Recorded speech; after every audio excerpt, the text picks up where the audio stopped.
os mortos.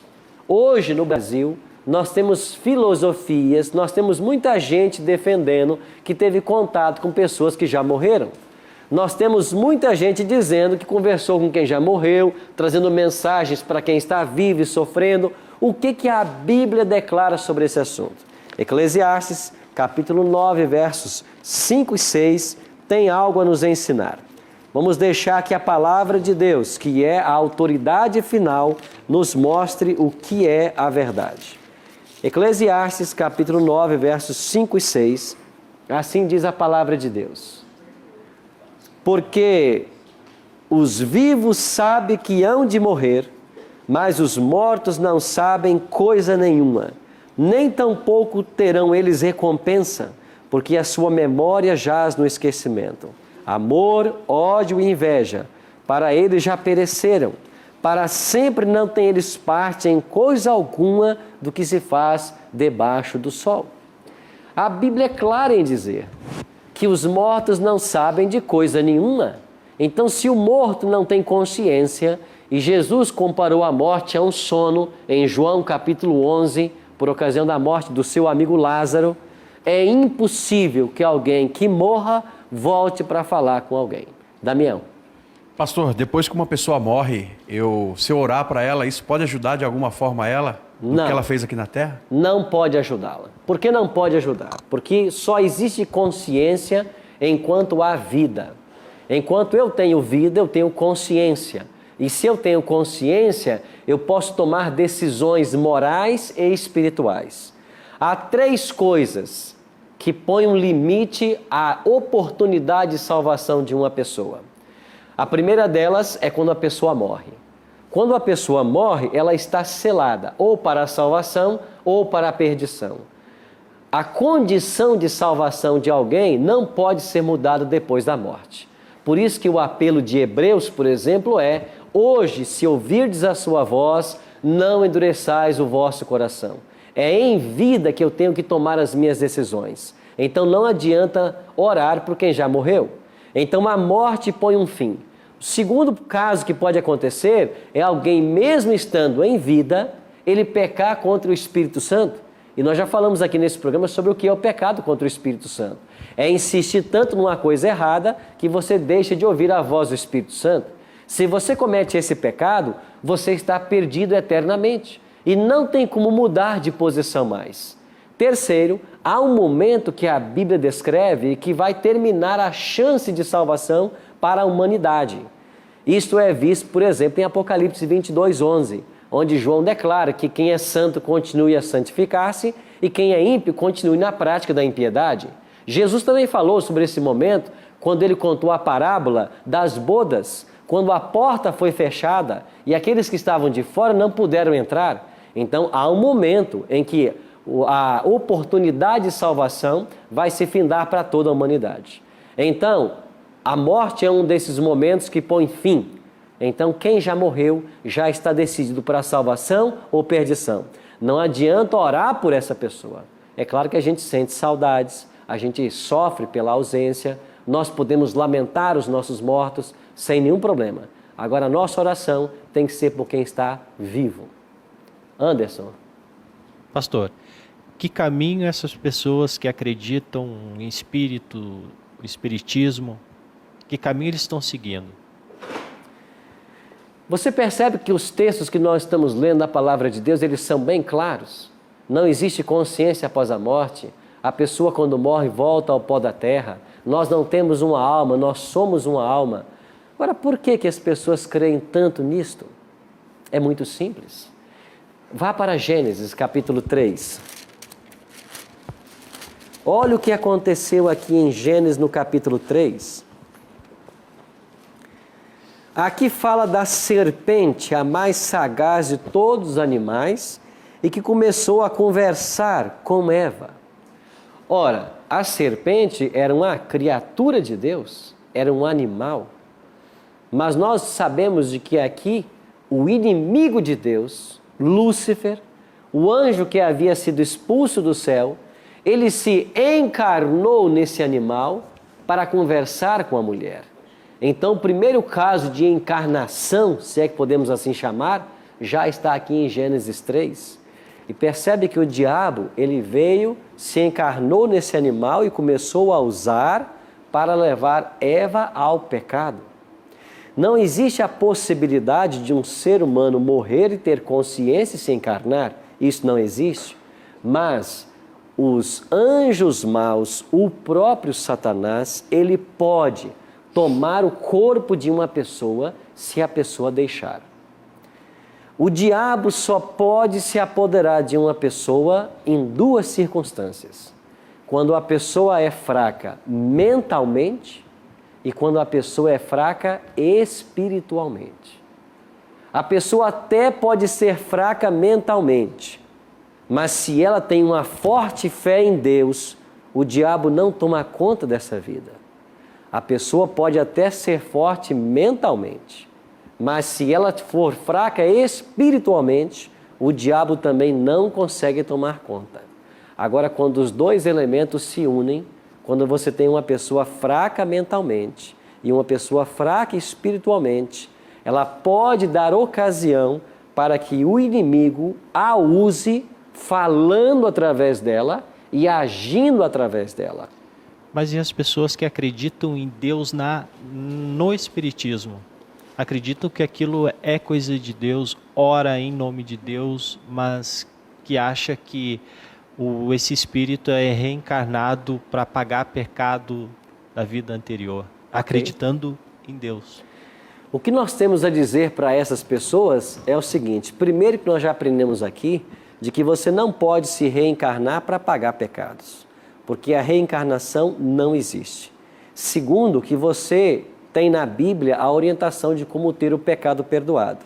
E nós já aprendemos aqui que é se arrependendo e confessando. Não tem nada a ver com ser purgado numa outra vida.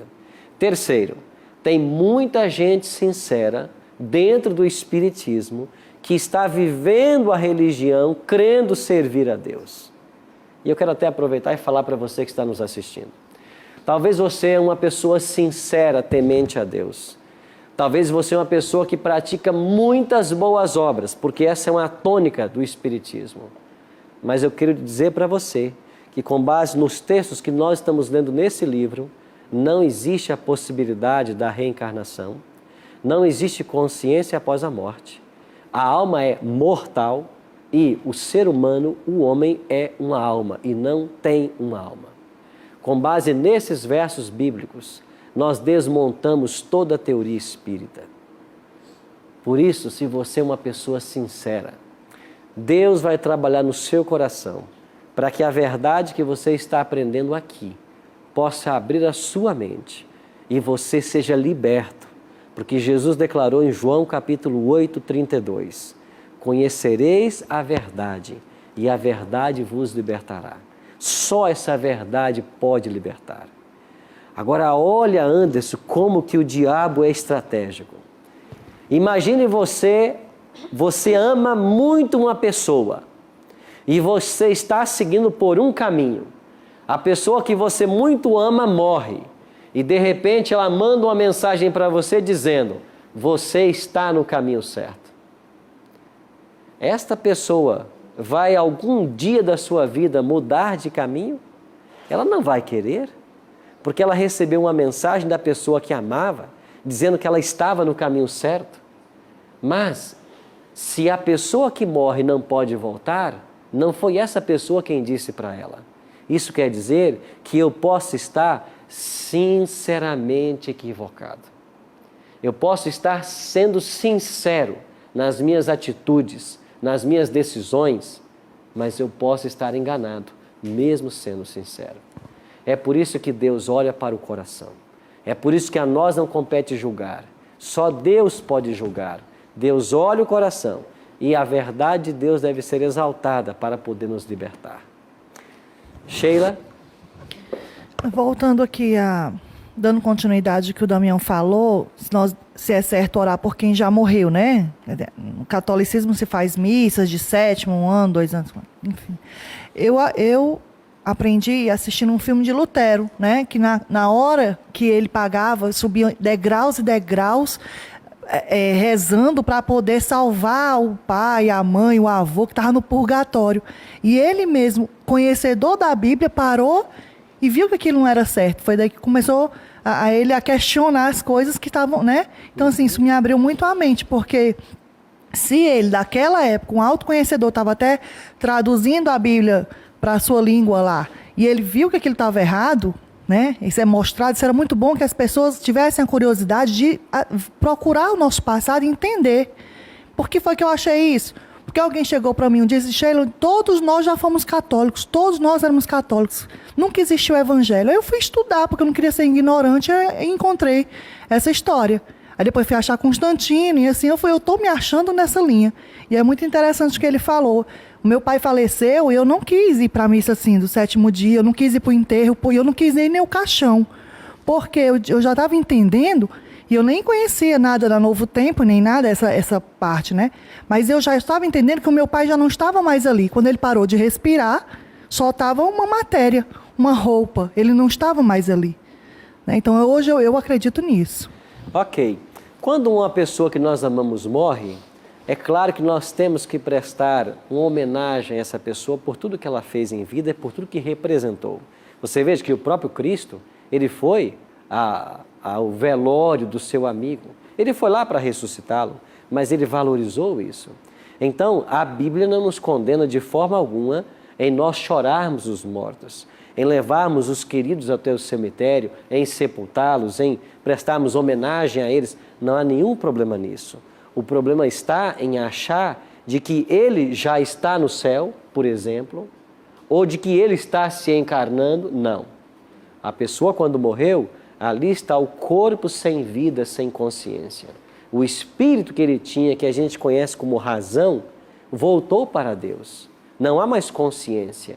E um dia esse corpo vai ressuscitar. Na primeira ressurreição, que é a dos salvos, ou na segunda ressurreição, que é a do juízo. Mas aí é uma questão pessoal de querer homenagear ou não, certo?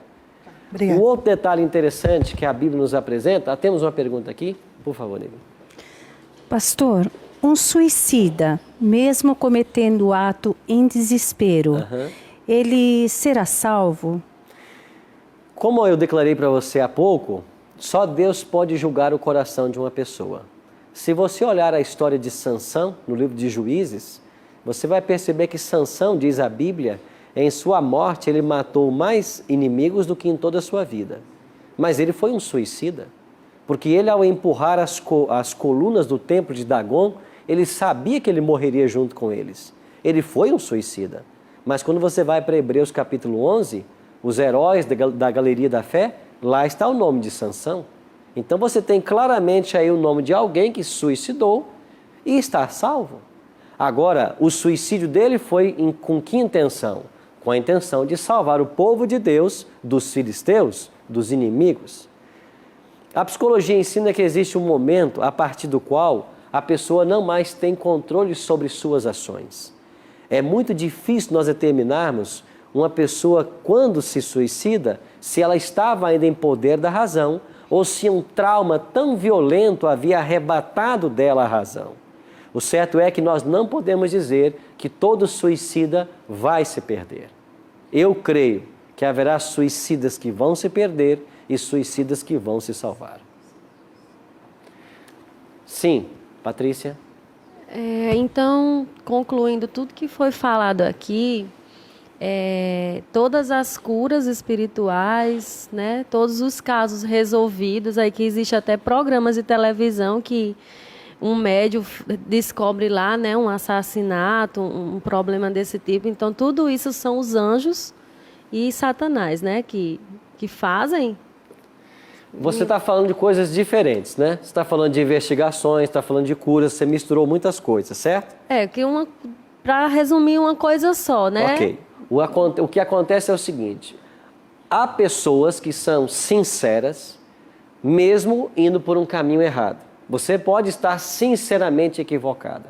E há pessoas sinceras que estão equivocadas, mas que buscam de Deus uma bênção. E eu acredito que Deus pode dar uma bênção a essa pessoa mesmo ela estando sinceramente equivocada em algum procedimento. Era isso que eu queria saber. Então, eu não posso julgar que todas as curas procedam do diabo. Pode ser que na sinceridade da pessoa, Deus a tenha atendido. O certo é que quem já morreu não pode fazer nada por nós. Só Deus e o diabo agem para salvação ou perdição. E nós temos que ser susceptíveis um ou ao outro. Ninguém pode ficar em cima do muro. E eu queria ler mais um texto só, antes de nós terminarmos, que é uma advertência que a Bíblia faz em Deuteronômio 18. Quando Deus orientou Moisés a dizer: não se achará entre ti quem faça passar pelo fogo seu filho ou sua filha, nem adivinhador, nem prognosticador, nem agoureiro, nem feiticeiro, nem encantador, nem necromante, nem mágico, nem quem consulte os mortos. A Bíblia é clara em dizer isso. Por quê? Pois todo aquele que faz tal coisa é abominação ao Senhor, e por estas abominações o Senhor teu Deus os lança de diante de ti. Ou seja, Deus não aprova a tentativa de contactar os mortos, porque não há essa possibilidade. E quando houver a tentativa, o certo é que nós estamos dando uma abertura para o inimigo de nossas almas. E a Bíblia ensina claramente isso. Agora, Jesus tem a solução para o problema da morte. Quem sabe todos nós aqui já perdemos alguém a quem muito nós amamos. Em João 5, 28 e 29, Jesus tem a solução para o problema da morte. Ele diz assim: não vos maravilheis disto, porque vem a hora em que todos os que se acham nos túmulos ouvirão a sua voz e sairão. Os que tiverem feito bem para a ressurreição da vida, e os que tiverem praticado mal para a ressurreição do juízo. Todos os mortos um dia voltarão à vida. Todos, desde Adão até o último ser humano que viver sobre a terra, antes da volta de Cristo, todos que morrerem voltarão à vida. Há duas ressurreições, uma ressurreição para a vida e uma para a condenação. Isso quer dizer que quando alguém morre, ele não já vai para o céu, ele não vai para lugar nenhum, ele continua sepultado. Por quê? Porque somente neste dia as sepulturas se abrirão. Agora olha para o passado, pensa nas pessoas que nós amamos, que um dia nós sepultamos. Há esperança de um reencontro. Você que nos assiste talvez está lamentando a perda de um ente querido, perdeu um filho na adolescência, um bebê com poucos dias de vida, um esposo de 50 anos de jornada. Há esperança de um reencontro. Jesus está voltando para acabar com a morte, porque quando Ele voltar, das nuvens Ele vai chamar aos mortos, as sepulturas se abrirão e os salvos ressuscitarão glorificados. Amigo, não existe inferno, não existe purgatório, não existe reencarnação, existe ressurreição. Para quem? Para aqueles que creem em Deus e colocam nele a sua confiança. Pense nisso, enquanto ouviremos essa música com Tarsis Iraídes.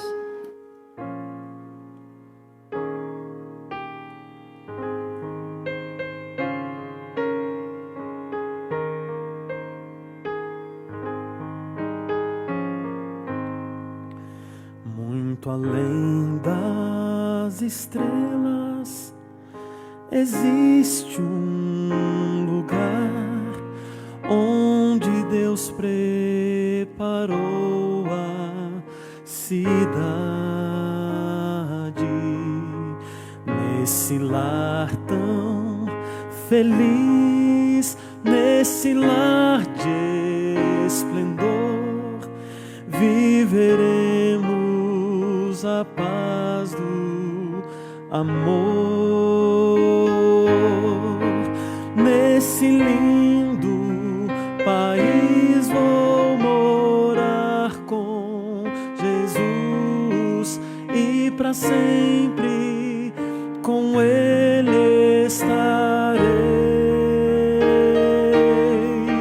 Muito além das estrelas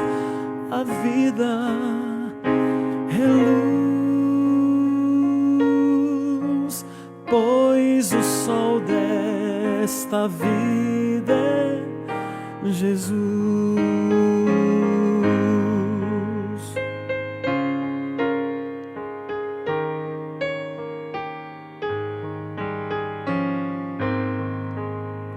Muito além das estrelas, eu vou me encontrar com o meu Salvador tão querido.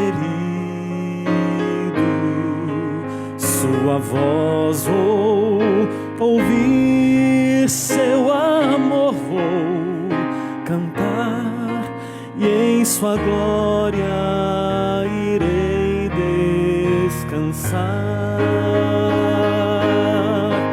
Nesse lindo país vou morar com Jesus, e para sempre com Ele estarei. Muito além das estrelas, a vida é luz, pois o sol desta vida é Jesus.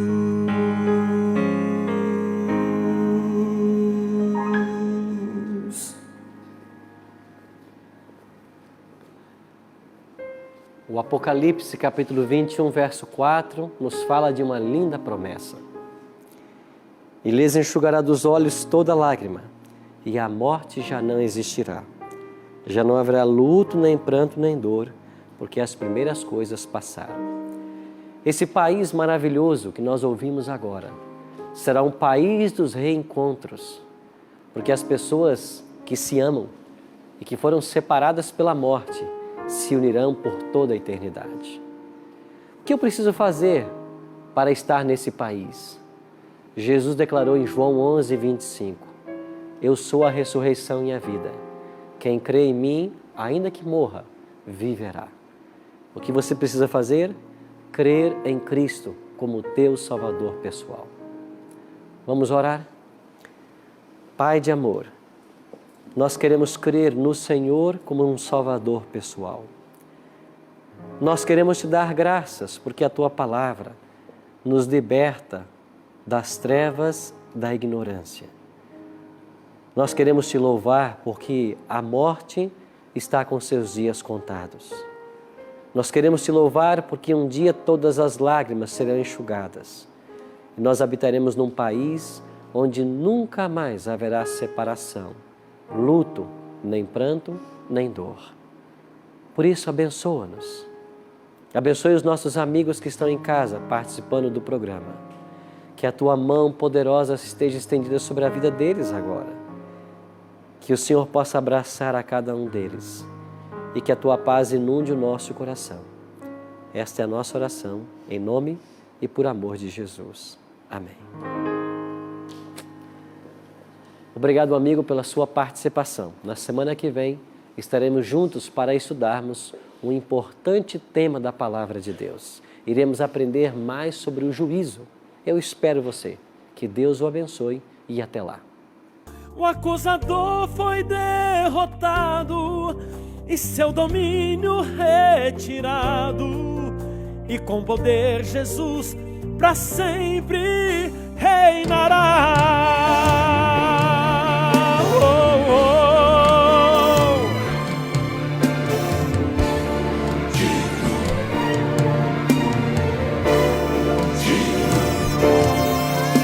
Jesus, o Verbo transformado em carne, deixou sua glória e majestade para se oferecer em meu lugar.